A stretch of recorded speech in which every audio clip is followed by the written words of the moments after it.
Peace and blessings, family, and welcome to Labors of Love podcast. We are here to inspire, uplift, and enlighten. Each episode, we will be hearing from Black midwives, doulas, and other traditional childbirth supporters who have dedicated their lives to being of service to Black mothers and families in all aspects of the motherhood journey. This evening, I have the privilege of speaking with Kalisha King. Callie is the founder and CEO of Divine Peace Doulas, a company that provides doula services to birthing parents in the Northern Virginia, Washington, D.C., and Maryland areas. Callie has been a doula for the last 25 years. As a now nationally certified doula, Callie also holds certifications as a childbirth educator, lactation counselor, peer counselor, dancing for birth instructor, and is a rising prenatal yoga instructor. Callie and Divine Peace Doulas have captured the attention of those who seek the finest quality of advocacy. Thank you for joining us this evening. Welcome. Hi, how are you? Greetings. How are you? I'm well. There might be a little bit of a delay, but we're going to work with it. Welcome. That's okay. I'll take it. Good. I am so grateful that you could join us this evening. I am looking forward to this conversation, and I only have you for a few minutes, so I definitely want to jump in to get into as much as we can. Absolutely. Good. Excellent. So prior to becoming a mom yourself and getting into birth work, what was some of the messaging around pregnancy, labor, delivery? Did you see women that were pregnant growing up?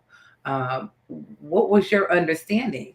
So my understanding growing up, I'll never forget my aunt who is on my father's side. She has so many beautiful children. And I remember being a little girl, seeing her pregnant, and she was so beautiful pregnant. And she was so natural. So that was something that I strived for. And I didn't know back then what a doula was or what a midwife was because I was a little girl. But I remember seeing her in her natural state. And I could tell that she did things naturally. And that was something that I inspired to do as well. But for the other people in my family, they were basically, you have to go to a hospital. Hospital births are what it was. And that was very, I want to say, detrimental to the people in my family that birthed at hospitals when I was younger. Okay. So, yeah. Okay, so like the expectation was just that was the norm. That was the norm for specific people. But my Okay. aunt, my aunt and my uncle, they showed me something very different in like the natural process of pregnancy, and it was magical. That's what I should say. That stands out to me a lot. Excellent. So at a young age, that left an impression on you. So although you did get the messaging around, the traditional hospital births, you always had something else as far as that was an option.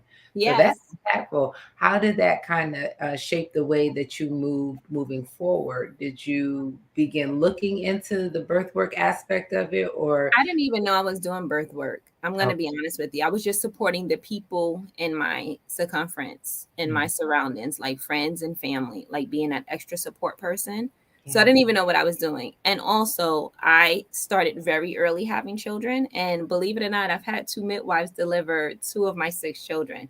It was in a hospital setting, but I knew that I wanted a midwife and not a doctor at that time. Okay. So you had that awareness of, so once you became pregnant, did you have anything on board beforehand outside of the experience of witnessing your aunt and your uncle's experience? Nope. Okay. So were there like childbirth classes I did childbirth education, but it was through the hospital. I'll never forget. I had Lamaze. I had to do it by myself because I didn't have a partner with me at the hospital. And I did Lamaze with both of my daughters that was delivered by the midwife. And it was the same midwife that delivered both of my daughters 4 years apart, actually 3.5 years apart. So I did childbirth education through the hospital, but it was a Lamaze class. And I wasn't taught about lactation until baby number 2. So yeah, it was really different. But my grandmother, she came to be with me after baby number 1, and she showed me how to breastfeed her. Like it was a tradition. Like this is what, she had 6 children herself. So she was able, yes. So she was Beautiful. able to navigate those waters with me. Oh, that is I didn't amazing. realize what a blessing it was then because I was very young, but Mhm. all of my other children, they had straight breast milk. There was no bottle feeding. Like she planted that seed after that first baby and it stuck. Oh, wow. And that's a powerful message. And it really does speak to how support is so important, especially early on to shape It what these experiences could be. So, you having experiences of your own, what led you to it sounds like you have the desire to support and were supporting prior to, but what led you to take it on as something more consistent or specific to supporting women?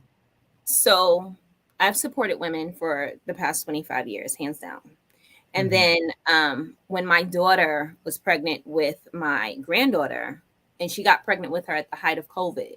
So, like the Oh, doctors, they didn't know what to do. They were ostracizing doulas out of the hospital. You couldn't be in there. And then when they finally opened it back up to you, you had to have that piece of paper, that certification. You know how they do us, right? mhm. Yep. Um, but I couldn't get into the hospital with her. And remember, I told you I've been supporting people for years. I've helped people with breastfeeding as well because my grandmother planted the seed. I helped my husband's friends. One friend lived in England and I helped her with her baby. She just reminded me not too long ago, do you remember helping me? And I don't even remember because it's like second nature of Yeah. serving. But I couldn't get into the hospital with my daughter, and she was having a really, really, really hard time with breastfeeding. Like the hospital didn't tell her what to do, and they weren't instructing her. And when I was on video with her, you can't be on video. It was just chaos, Really? chaos. But I couldn't even get to the hospital because I didn't have that piece of paper stating that this is what I am and what I do. I said, "Oh no, you're not going to keep us out of the hospitals." Because even though I couldn't come in as a doula, had I had that piece of paper that said lactation, I'd have been able to be her lactation support. Yeah, they've made it Yeah. really hard for doulas. Yes, yes. So Wow. Wow. that was it. And once I did it professionally, I learned a lot on the professional side because I just used to go in there and be like, hey, this is what it is and this is what we're going to do. But in the professional sense of it, it changed the dynamics a little bit. I'm still all for us, I promise you, but I know how to navigate the waters just a little bit different with the education piece. Okay. And that sounds to be that's significant, right? So to It be is. able to identify that there are barriers, right? Like they put these things in place, like you got to get certified in this or you got to do that. And it's not necessarily speaking to the quality of the service that you provide, but it's just saying, okay, you can jump through this hoop. So now we can allow you for that. So how um, is there any difference in how you were supporting mothers prior to the pandemic and how you transitioned now into the So yeah, it's really different for the fact of, so before the pandemic, we could go in there even as support number 2. You understand? So we could be there and everything like that. And then after the pandemic, you have to, let me say this, you have to know how to navigate the hospital system when you're dealing with the hospital. So now we have to come in as doulas. We're supposed to share our qualifications, but I'll give you an example of a client that I had. She went into early labor a couple of months early. She had a unique situation where she had to have her baby. But because she was inside of the hospital 3 months early, they told her, and I told her, I had prepared, I said, I can't come in there because you're not in labor. They Mm. don't want to see your doula. But by happenstance, we had the same last name. So her husband Oh, was able to be present. And when she told me that she was at the hospital, I called my mentors. I said, listen, I said, how am I going to navigate this? Like, I have to get in there to her. And I told them, I said, but we have the same last name. They said, okay, so you're going to go in there as a relative. And this is mm, why I love what I do.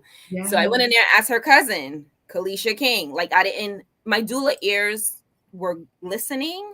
yeah, However, I was in the moment to pay attention to what was going on. So that's the difference in how we have to navigate. Because if I would have said, hey, I'm her doula, they'd be like, you can't come in here. gotcha. But I went in as her support person, as her cousin. Yeah. Wow. And that just, yeah. So the advocacy and the support is so necessary. And I think it's very interesting just the perspective that you can come from because having 6 children of your own, I'm sure there's a lot of wisdom in your own experience. Have you noticed any, or have there been instances of something like kind of an overlap, like something that you personally experienced that you could, just speak to that with a client? Yes. And here's the thing too. You have to have a client who's open to learning, because sometimes we get clients that want our help and a situation may occur. I'll give you an example. I supported a client who had to have an induction. Mm. And her situation was an emergency situation, but I was trying to explain to her about how inductions go. And if it's a true emergency, like I was my own doula. Basically, it was me and my husband. I didn't hire someone to come in because I knew how to advocate for myself. But thinking back on it now, with all my doula friends, I really wish that I would have had that person in there to advocate for me, right? So I said to her, I said, well, inductions take time. And I went through the checklist with her and everything. And I saw her situation kind of lining up the way that mine's was.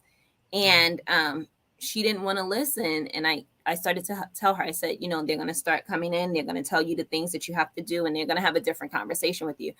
Oh, but it's okay. I'm sure I'll get through it. And she ended up with a C-section because they didn't give her enough time. Like, they put the pressure on her. And I've been in that situation, but I was able to speak up for myself. Like, no, we're going to labor. It's not important. Like, I teach my clients those things, but she just bowed to it, if that's fair to say. Yeah. No, And I even definitely get it, fighting especially for with the her, whole. When when I tell you I was fighting for her, I was fighting for her. And she was like, it's okay, Callie, I'm just going to do it. And I was just like, okay. Right, I'm your doula. I have to support you regardless. But right, I see what they're doing. You don't understand that because you don't have those doula senses. right. You know? And is it a thing about like the education piece to it? Like, is that something that happens beforehand where we talk about Yes. like the intervention cycles and like, and, and not even to, because I don't want to paint hospital births is like a bad thing, because again, to each his own, and you birth where you're comfortable, That's right? right. Like, we're That's gonna be right. politically correct. Yes. But to be able to have that knowledge going in Correct. of like, this statistically, this is what happens, and this, once we get Setting. rolling with this, Mm-hmm. what comes next? So I mean, I think that's also a skill in and of itself as well, with providing a service to the Yes. mothers, to be able to allow them space to kind of make those like decisions and say, I Yes. support you in that too. I Like, support whatever you decide. I support you. yeah, Okay. Even even if I'm not in agreement with it, I'm your doula and I'm gonna support you anyway. And I think that is a hard decision that a lot of doulas we're like, oh yikes. Like, you're making this decision, but we're like, hey, we've spoke about this. We've given you the information about this. We told you the statistics, and whatever you decide to do, I'm going to support you. right. And Wow, that's really hard to do, but it's a real gift, I tell you. I'm sure. It's a skill in and of itself to just be like, okay, but yes. And then, the outcome being what it may. So how has that shaped like the services that you provide? Is it for like prenatal to postpartum? What are It some of, is. okay? I And used what to are, do postpartum support. I no longer do postpartum support, and I'm going to tell you why.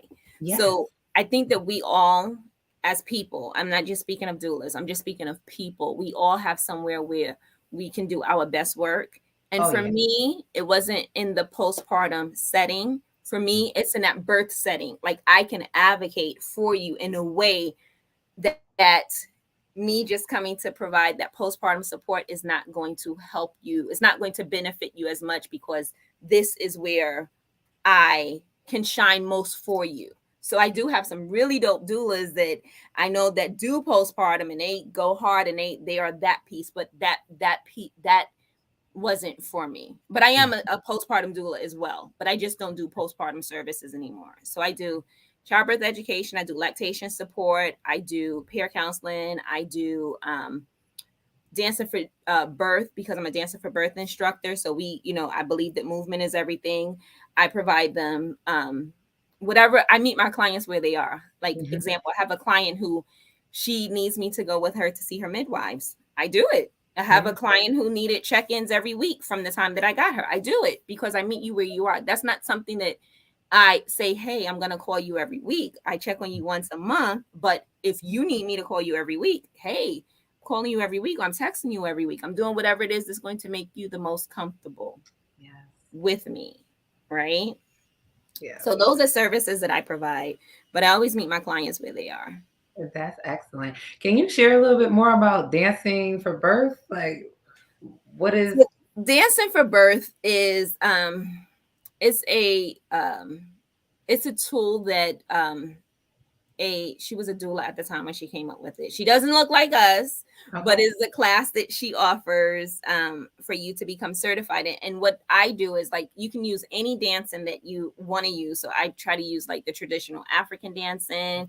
As long as 2 feet are on the ground, you're good with me, right? We can sway, we can do, twerking. It doesn't matter what you want to do. We can do those things because movement helps birth. Right. So that's why I do it. And that's why I chose to do it. And I love dancing.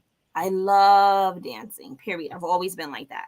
So I was like, okay, this is something else that I can add on as a certification piece to help my people, and we are Black people. We love movement. We love dancing. We love music. We love those things. So why wouldn't I incorporate that in what it is that I'm doing? That is amazing. And I wanted to hear more because for all of my labors, that was what got me through. Like, moving them hips. Like, you gotta move those hips. So People don't believe it. Yes. A valuable tool. Indeed. So as far as just some of the examples of, I know you've given quite a few examples so far of just the interactions and kind of what it is that you do and why it is that you do what you do. I mean, I know you mentioned early on that your daughter was also one of your doula clients. So what was that experience? Both of them. Okay, so what was that experience like, being a doula for your daughter and your grandchildren? Your daughter and your grandchildren. I'll use the last example. So the last example, it was awesome. She had a plan, and we did childbirth education. We did the comfort measures. We did all the things. And she said, Mommy, I want to get to the hospital in time to have my baby. And I said, that's what we're going to do. Like, I'm the 8-centimeter queen. Okay. I'll get you there at 8 centimeters. If you want to be natural, I'll get you there at 8 centimeters. Yes, I'll get you there. And she kept saying, Mommy, I think we should go to the hospital. I said, baby, it's not time yet. It's not time. Let's work through these contractions. Mommy, I think it's time. I said, no, it's not time yet. It's not time yet. And it was awesome. I didn't get a chance to change my clothes because I had a client before we were set to go to the hospital. So I came into her house like with a full dress on. Usually when I go to births, like, I have a ritual that I do. I cover my hair, energies. I don't care who energy it is, but there's a big exchange of energies inside of those settings. And I didn't get a chance to do any of that. Like, I came in hot. I was like, hey, we're here. And the nurse, her doctor is my friend. So her doctor was like, okay. She's been my friend for years, many, many years. She was like, okay. And the nurses was like, who are you? We see a bag. Are you the doula? I said, I'm the doula and the grandmother. And they were like, okay, come on. Because at first it was like, oh, you can't come and triage your doula. I was like, I'm the doula and the grandmother. And they was like, okay, come on back. And it was a different experience, but I still had my doula hat on. Like, even though her provider was my friend, I was still paying attention. Like, them spidey senses are always going. So it was a good experience. She got everything that she wanted at her birth plan to the T. Oh, that is wonderful to hear. It truly is. So as far as for those who might be listening and are considering or might be pregnant now, what is I like to say beforehand, because I always like to take it from a proactive perspective. What are some of the things, especially being a doula for so many years and a mother of 6, that would help one to prepare um, for an amazing birth outcome? So the first thing is education. You have to get educated. Don't listen to what your grandmother said or what your mother said, or find yourself a professional that can help you sort through the things that you want to have for your birth, right? I'm always a little biased. I always, say get you a midwife because midwives have the greatest outcomes for us, right? Get you a Black midwife. Representation means everything. I know some really, really great Black midwives. Okay. Ask the questions. Even if you don't have a midwife, ask the questions. Ask your providers until they give you an answer that you understand. Okay. Interview your providers. Make sure that they are in alignment with what it is that you're trying to have for your birth. Okay.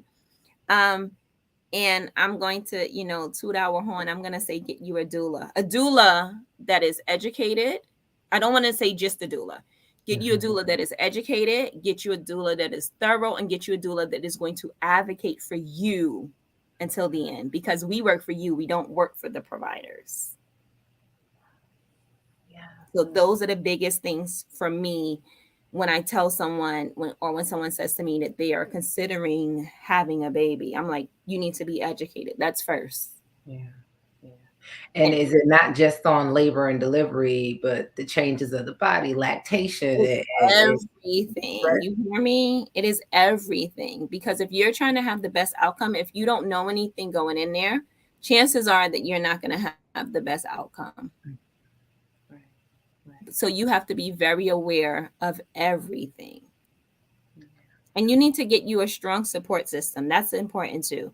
Because someone can tell you, oh, yeah, I support you. But then when you get in that room, they're quiet. It's chaos. No, Right. or it's chaos. And you don't even know how to deal with it. Like I've been in those situations too where they've had a support person. A support person is worse than the hospital staff. Like it's you have to have a strong foundation. Wow.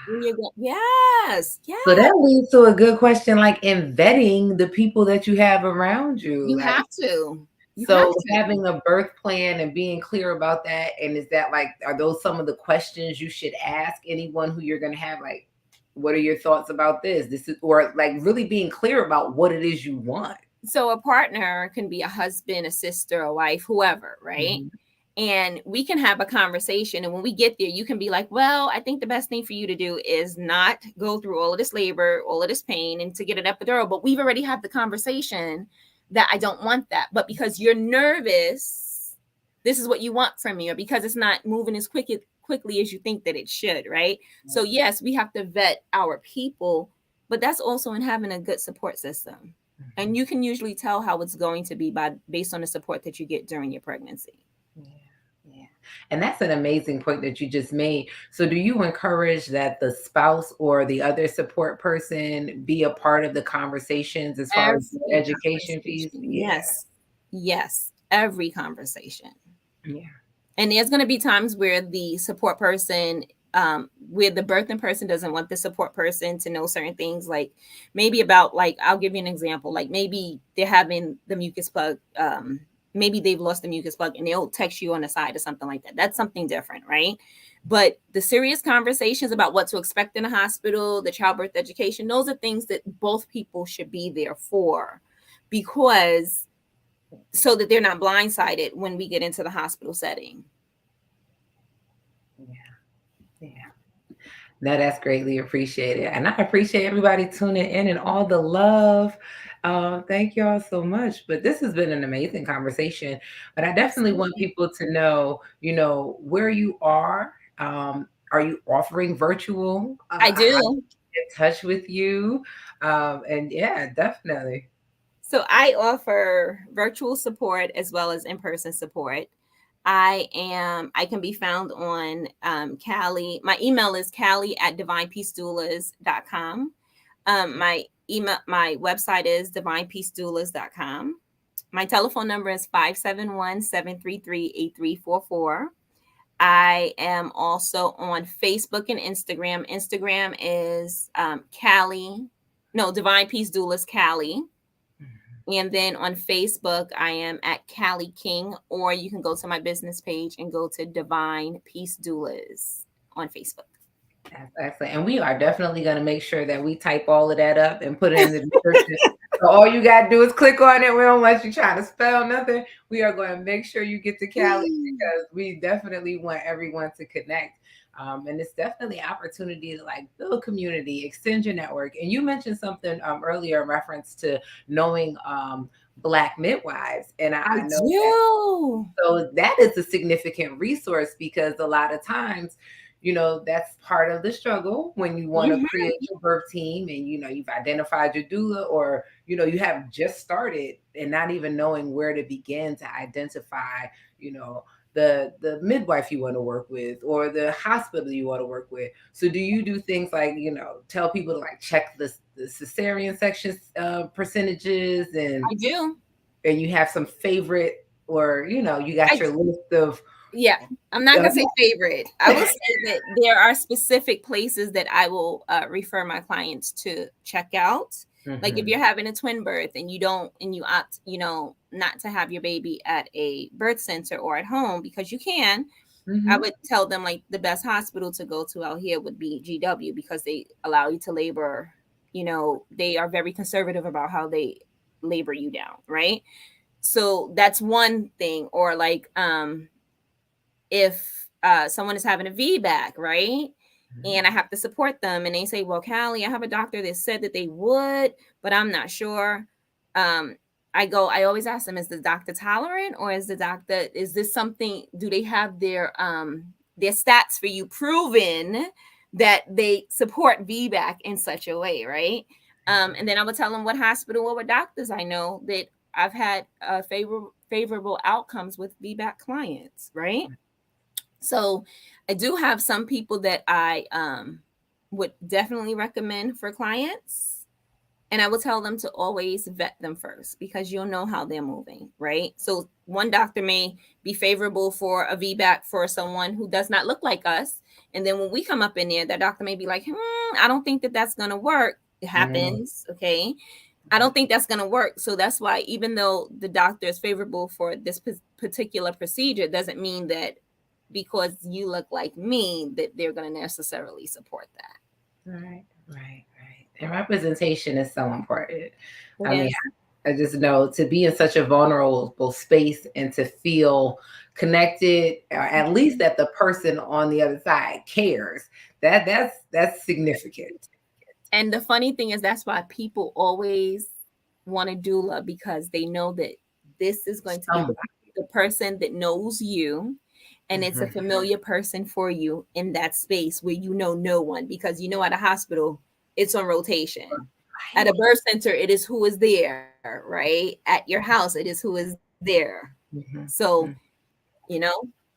Yes. Well, this has been an amazing conversation and just such valuable information. And you are such an amazing resource. And I just truly appreciate your energy and what you bring to this, your story. And this conversation has been amazing. So I truly appreciate you taking the time out to have this conversation, to speak to our viewers. I know there is a wealth of information shared and so many resources. So definitely click on those links and connect with Callie. The work she's doing is significant. And we want to just share, make sure that, we stay connected and we get this information and continue the dialogue around having favorable birth outcomes. However you're choosing to birth, that's the desire. Yes, that is the desire. Yes, ma'am. Thank you so much for this opportunity. You are so welcome. And I will be in touch with you on the back end because I know some really, really great midwives that would benefit, that people will benefit from listening to. And they're all over. Oh my gosh, I love you and I greatly appreciate it. Thank you all for tuning in and staying to the end. All the love. Everybody is loving this show, Callie. So thank you. Share. And we will keep this conversation going. Peace and blessings. Absolutely.